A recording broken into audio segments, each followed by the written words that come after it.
বেদুইন বা মরুভূমির যাযাবর, যাদের নিয়ে আছে নানান গল্প। মূলত উট পালন ও কৃষিকাজ করে তাঁবুতে জীবিকা নির্বাহ করা বিভিন্ন সব বেদুইন গোষ্ঠীর হাত ধরেই গড়ে উঠেছে আজকের সৌদি আরব।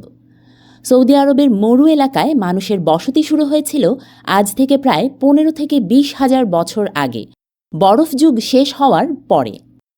ইসলাম ধর্ম প্রচারের পর সেটি খেলাফতের প্রধান কেন্দ্র হয়ে উঠেছিল, কিন্তু খুব বেশি দিন সেটি স্থায়ী হয়নি।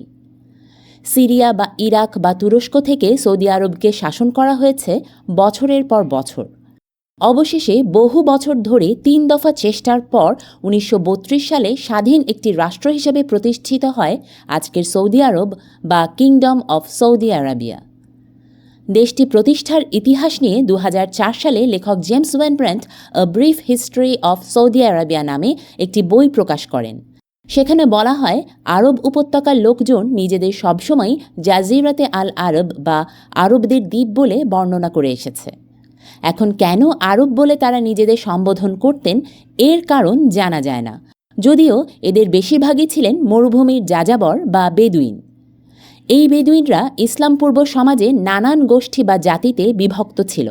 খ্রিস্টপূর্ব সময় থেকে শুরু করে 2য় খ্রিস্টাব্দ পর্যন্ত সময়ে এসব বেশিরভাগ গোত্র রোমের শাসনে ছিল বলে উল্লেখ করেছেন জেমস ভ্যান ব্র্যান্ট, যদিও পরবর্তীতে তারা আর সেই কর্তৃত্ব মেনে চলতে রাজি হননি।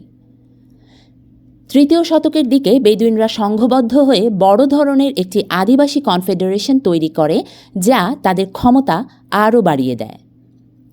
500 শতকের দিকে তারা সিরিয়া, ফিলিস্তিন আর জেরুজালেমে হামলা চালায়। ইসলাম ধর্ম প্রচারের পর 630 খ্রিস্টাব্দে মক্কা মুসলমানদের দখলে আসে। সেই সময় মদিনা থেকে ইসলাম ধর্ম প্রচার এবং বিভিন্ন এলাকা মুসলমানদের নিয়ন্ত্রণে আসতে শুরু করে।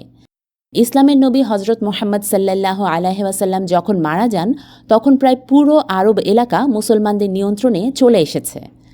ততদিন বেদুইন গোত্রগুলো ইসলামের এক ছাতার নিচে চলে এসেছে।